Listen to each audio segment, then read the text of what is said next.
Welcome back to technical trade guys. और आज का वीडियो बहुत ही इम्पोर्टेंट होने वाला है। आज के वीडियो से बहुत कुछ सीखने को मिलेगा। आप खुद अपने स्टॉक का सिलेक्शन करने के लिए एलिजिबल हो जाओगे जब आज के वीडियो को आप पूरी तरह से समझोगे, और इसकी हर एक पहलू को समझना बहुत ज़्यादा ज़रूरी है guys. Investing is an art, not a science, right. ये कला है जो कोई भी सीख सकता है, राइट। कोई विज्ञान नहीं है कि आपको बहुत अल्फा बीटा थीटा गामा सीखना है। कला सबके अंदर मौजूद है, बस उसे उभारने की ज़रूरत। और सबसे पहले जब आप रोज़ मैं आपसे ट्रेडिंग की बात करता हूँ गाइस, तो मैं एक स्टॉक आपको डेली ज़रूर सजेस्ट करता हूँ इन्वेस्टमेंट के लिए भी। तो पहले इन्वेस्टर बनना ज़रूरी है, बाद में ट्रेडर बनिएगा, राइट। जिन लोगों को आप फॉलो कर रहे हैं उन्होंने भी पहले इन्वेस्टर वो बने हैं और फिर वो ट्रेडर बने हैं। चाहे आप हर्षद मेहता जी से शुरू कर लीजिए, चाहे अजय गिड़िया जी से शुरू कर लीजिए, चाहे राकेश झुनझुनवाला जी से शुरू कर लीजिए। सारी हस्तियाँ, जितनी भी बड़ी हस्तियाँ, अगर आप इंडियन स्टॉक मार्केट को फॉलो करते हो तो ये सब एक अच्छे टाइम पे पीछे जाके देख लीजिए, तो ये पहले एक इन्वेस्टर थे, बाद में ये ट्रेडर बने हैं। तो इस चीज़ को समझना बहुत ज़रूरी है गाइज। और आप लोगों के लिए बहुत मेहनत करके रात में अभी 3 बज रहा है और आप लोगों के लिए वीडियो बना रहा हूँ, ताकि मैं चाहता हूँ आप लोग जो एक मिथ है उसको हम सब मिल के दूर करें। जितना आप शेयर करेंगे, जितने आप लाइक करेंगे, राइट, उससे ही मुझे सपोर्ट और आपका प्यार दिखता है गाइज। तो चाहिए मुझे आपसे ये चीज़, और कुछ नहीं मांग रहा हूँ, कोई पेमेंट नहीं है, सिखाने के लिए कोई पैसा नहीं ले रहा हूँ। बस यही एक प्यार मांग रहा हूँ, आप लोगों से सपोर्ट मांग रहा हूँ। तो वो भी अगर आप देने में कमी करेंगे तो थोड़े दिन में मोटिवेशन मेरा भी डाउन होगा, और उसके बाद चैनल जो थोड़ा चलना शुरू हुआ है उसको चलाना बंद करना ही पड़ेगा, राइट। तो जो चाहिए वो आप दीजिए, और आपको जो चाहिए, आपको जो इन्वेस्टर और ट्रेडर बनाना मेरा काम है, वो मैं बना के ही दम लूँगा, राइट। तो शुरू करते हैं गाइस वीडियो को। जैसे ही कोई स्टॉक का सिलेक्शन करना होता है, आधे लोगों के हाथ पांव फूलने लगते हैं कि कैसे करें स्टॉक का सिलेक्शन, कैसे डाल दें इस जगह अपना पैसा, राइट। खोलते हैं हम स्टॉक को, और जब उसके फंडामेंटल्स पे पहुंचते हैं तो ये सारे सारे टर्म्स ना, ऐसा लगता है कि बस alpha beta gamma theta Einstein E बराबर एम सी स्क्वायर सब यहीं आ जाएगा। लेकिन ऐसा कुछ भी नहीं है गाइस, बहुत सिंपल टर्म्स हैं। एक बार मैं समझाऊंगा, सारे समझ में आएंगे। मार्केट कैप से लेके PE ratio, PB ratio, industry P, इसमें से 4-5 ही हैं जो मेन कंसर्न रखते हैं। और जो मुझे पर्सनल इंस्टा पे फॉलो करेंगे टेक्निकल ट्रेड को, और पर्सनल में पूछेंगे वो 4-5 कौन से हैं, तो उन्हें ही बताऊंगा, सबको नहीं बताऊंगा गाइस। जो पूछेंगे कमेंट सेक्शन में डालेंगे, उन्हीं को सारे रिप्लाईज अब मिलेंगे। कुछ कुछ चीज़ें आप लोगों के लिए स्ट्रिक्ट करनी पड़ेगी, बाकी ब्रीफिंग यहाँ पे मैं कर दूंगा सारी चीज़ों की, आपको समझ में भी आ जाएगा। खुद से इन्वेस्टर बनने लायक हो जाओगे। अपना स्टॉक सिलेक्शन करना, शुरुआत में ये नहीं कह रहा हूँ कि एक साथ ले जाके कोई स्टॉक सेलेक्ट करना, उसमें 1 लाख डाल देना। पहले शुरुआत करना 5,000 डालो, 10,000 डालो, और धीरे धीरे उसकी ग्रोथ को देखो। जो आपने सेलेक्ट किया था इन 4-5 चीज़ों को यूज़ करके, उससे आपको क्या रिटर्न मिला, जब आपको समझ में आए कि आप स्टॉक सिलेक्शन करने लायक हो गए हो, तो फिर अपने पैसे अपने हिसाब से डालना शुरू कर दोगे, अपना सिलेक्शन खुद करोगे, किसी को ब्लेम और गेम वाले चीज़ों से दूर हो जाओगे। किसी के टिप पे क्यों यकीन करते हो, फेसबुक पे आ रहा है कि ये ले लो वो ले लो, उस पर जाके स्टॉक खरीद लेते हो बिना चीज़ों की रिसर्च किए। खुद के इन्वेस्टर बनिए, इसीलिए ये वीडियो बना रहा हूँ। चलिए गाइस, आगे शुरुआत कर लेते हैं। इन सारे टर्म्स को समझना बहुत ज़रूरी है। मार्केट कैप क्या चीज़ है गाइस? मार्केट कैप वो अमाउंट है, वो नंबर ऑफ स्टॉक्स हैं जो वैल्यू कर रहे हैं आज एक कंपनी के लिए।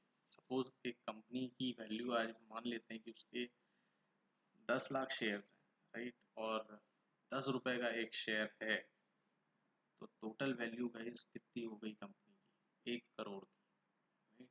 तो ये उसका मार्केट कैप है। जितना ज़्यादा मार्केट कैप उतना अच्छा। और हमेशा कोशिश करिए कि जितने भी ये जो आपके छोटे छोटे पेनी स्टॉक्स होते हैं, इनका कभी भी आप मार्केट कैप उठा के देखोगे तो बहुत कम होता है, और इसीलिए ये कंपनीज भाग जाती हैं और आपका पैसा डूब जाता है। जब खुद से इन्वेस्टमेंट करना है, अच्छे स्टॉक्स में इन्वेस्टमेंट करो, कम प्राइस में अच्छे स्टॉक्स भी मिलते हैं। और ये सारे टर्म्स जब आप यूज़ करोगे तो आप कभी भी गलत स्टॉक में इन्वेस्टमेंट नहीं करोगे। सेकेंड चीज़ है गाइस, पी रेशियो बहुत इंपॉर्टेंट चीज़ है। और हर स्टॉक को लेने से पहले इसको समझना बहुत ज़रूरी है। तो इसको समझ लीजिए डेफिनेशन के साथ। Share price divided by the earning per share, right. TTM है ट्रेलिंग 12 मंथ्स। तो जहाँ से आपने खरीदा वहाँ से 12 महीने गिनने। और अगर मान लेते हैं एक स्टॉक का प्राइस आज 100 रुपये है और 12 मंथ्स की अर्निंग में आपको 2 रुपये पर शेयर दे रहा है, तो आपका पी रेशियो जो हुआ वो 50 का हुआ। अब कौन सा पी रेशियो अच्छा है, ये कैसे पता लगेगा? इसको इसके लिए नीचे आंसर कर दिया है। कोई भी पी रेशियो जो 20 और 25 के आसपास है, इससे ऊपर चले भी जाइए तो मैक्सिमम 40, और बाकी कोशिश करिए, बल्कि मैं 30 ही कहूँगा, 30-35 तक का पी रेशियो तो बहुत अच्छा स्टॉक सेलेक्ट कर रहे हो आप, आने वाले टाइम में आपको रिटर्न देगा। इससे नीचे है तो 5 से भी नीचे नहीं चला जाना चाहिए, वरना एक चीज़ ये हो जाएगी कि उस कंपनी का जो अर्निंग है वो कुछ है ही नहीं, राइट। तो इस चीज़ को भी मेंटेन रखना है। उसकी वैल्यूएशन जो है वो कम है मार्केट में, अगर पी रेशियो बहुत कम हो जाएगा तो इस चीज़ को भी याद रखते हुए 5 से 35 के बीच में अगर कभी भी पी रेशियो मिलता है तो ले लीजिए। और अर्निंग होनी चाहिए गाइज, कोई भी स्टॉक सेलेक्ट करना तो याद रखना माइनस में पी मत लेके जा चले जाना, सर आपने कहा था कम होना चाहिए, मैंने तो माइनस वाला उठा लिया। जनरली नोटिस करना जितने पेनी स्टॉक्स होते हैं उनके पी रेशियो माइनस में ही होते हैं, राइट। तो उनसे कभी कैपिटल नहीं बनती है गाइज, वो एक रिस्क है जो आप उठाना चाहते हैं। इसलिए मैं जब पेनी स्टॉक बताता हूँ तो उसके साथ हमेशा एक एडवाइस देता हूँ, उतना ही अमाउंट लगाना जो चला जाए तो गम ना हो, राइट। नेक्स्ट उस पर आ जाते हैं, PB ratio and industry P क्या चीज़ है? The book value, right, of a share compare to the price. जो मार्केट का वैल्यूएशन है of a company, right, with its book value. अब बुक वैल्यू क्या है, इस बहुत बड़ा सवाल कि बुक वैल्यू क्या है। जितने नंबर ऑफ स्टॉक्स मार्केट में हैं उसको डिवाइड कर लीजिए उस ईयर के प्रॉफिट से, राइट। वो आ जाएगा आपका PB ratio, total number of equity divided by the profit earn by the company in that year, right. Total value, total share कितने हैं ये कैसे निकालेंगे? तो गाइज उसका सिंपल सा फंडा है, total market cap divided by the current share price divided by the sorry the earning per year divided by the number of shares, right. जब आप ये निकाल लेंगे तो आपके पास पीबी रेशियो आ जाएगा। पीबी रेशियो जनरली कोशिश करिएगा कि 1 से 2.5 के बीच में ही हो, जितना एक के पास होगा उतना अच्छा। अब इंडस्ट्री पी क्या आएगा, जैसे पी रेशियो आपको पीछे एक्सप्लेन किया मैंने स्लाइड में कि ये है आपका पी रेशियो। तो इंडस्ट्री कैपिटलाइजेशन जो है, right, dividing its market capitalisation by its net profit. Total जितना मार्केट का कैपिटलाइजेशन है उसको उसके नेट प्रॉफिट से डिवाइड कर लीजिए। जनरली पी रेशियो भी आपको कम ही देखना है और ज़्यादा नहीं होना चाहिए, इस चीज़ पे ध्यान रखना है। इंडस्ट्री पी इतना फोकसेबल नहीं है, ये मैं आपको बता दे रहा हूँ, राइट। आगे चलते हैं, जो फोकस वाली चीज़ है, डेब्ट on equity and ROE. Guys तो बहुत इंपॉर्टेंट टर्म्स हैं, समझना बहुत ज़रूरी है। कंपनी ने कितना डेब्ट ले रखा है और कितनी इक्विटी मार्केट में फैला रखी है, इसको समझना बहुत ज़रूरी है। डेब्ट टू इक्विटी रेशियो कभी भी 2 और 2.5 के पास है तो अच्छा है, इससे ज़्यादा है गाइस तो कर्जदार कंपनी है, और ये जितना कम है उतना अच्छा है। कर्जदार कंपनी है, कभी भी बैंकरप्ट हो सकती है, कर्जा लेने लोग आ जाएंगे। जैसे आज के टाइम पे लोग अडानी जी के ऊपर इतने जो इल्ज़ामात लगा रहे हैं वो इसी वजह से लगा रहे हैं क्योंकि वो बहुत ज़्यादा कर्जदार हो चुके हैं, राइट। उनका कोई भी स्टॉक उठा के आप देख लीजिए, ना तो पी रेशियो अच्छा दिखेगा और ना ही उनका डेप्ट टू इक्विटी का रेशियो। रिटर्न ऑन इक्विटी क्या है guys? It is the measure of the companies financial performance that shows the relationship between companies profit and investors return.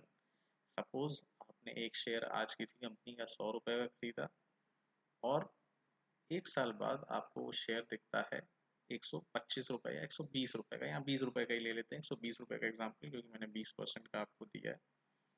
तो एक साल में जो आपका रिटर्न ऑन इक्विटी हुआ, या जिस टाइम से भी आपने लिया है वहाँ से जितनी जल्दी वो आपको 20% का रिटर्न दे दे रहा है, जल्दी दे देता और अच्छी चीज़, उसका आरओई और ज़्यादा अच्छा हो जाएगा। वैसे ईयरली बेसिस पे ही कैलकुलेट होता है। तो 20 के ऊपर का जो भी आरओई है, 100 रुपये का शेयर था, साल भर में 120 का हो गया, आपको 20% आपका इंक्रीमेंट वहीं पे हो गया। अब अगर उसे बेच देते हो तो आपको 20% का रिटर्न मिल गया। कोई भी स्कीम आज गवर्नमेंट की आपको 20% का रिटर्न नहीं दे रही है। आप बैंक में पैसा रख के देख लीजिए, 4%, 6%, एफडी में रख के देख लीजिए 7.5%, सीनियर सिटीजन है तो 8%, 8.5%, इससे ज़्यादा रिटर्न नहीं है। आपने एसआईपी में लगा दिया पैसा तो आपको 13 से 15%, म्यूचुअल फंड में लगा दिया तो 15 से 17%, 18%, ईयर ऑन ईयर की बात कर रहा हूँ, ओवरऑल रिटर्न की बात नहीं कर रहा हूँ गाइस, और वो भी 3-4 साल में। स्टॉक मार्केट ऐसी जगह है, खुद के इन्वेस्टर बनिए, 20% मिनिमम आरओई आप निकाल सकते हैं। और एक एक स्टॉक का एग्जांपल यहाँ पे आप देख लीजिए गाइस, आपके सामने है। आरओई 12% का है, बहुत छोटा स्टॉक है, बहुत कम पैसे का स्टॉक है, तब भी 12% का रिटर्न दे रहा है, प्लस आपको 4% का 5% का नियरली डिविडेंड भी दे रहा है। तो आप अपना ईयर ऑन ईयर इंक्रीमेंट देख सकते हैं, right. PB ratio 1 to 1.4, P ratio 8.96, industry P 21, सारी चीज़ें टू द क्लोज। अच्छा स्टॉक है, कमेंट सेक्शन में पूछोगे तो बता दूंगा कि कौन सा है, राइट। और वापस चलते हैं अपने पी इंडस्ट्री पी को एक्सप्लेन कर दिया है, आरओई को एक्सप्लेन कर दिया है।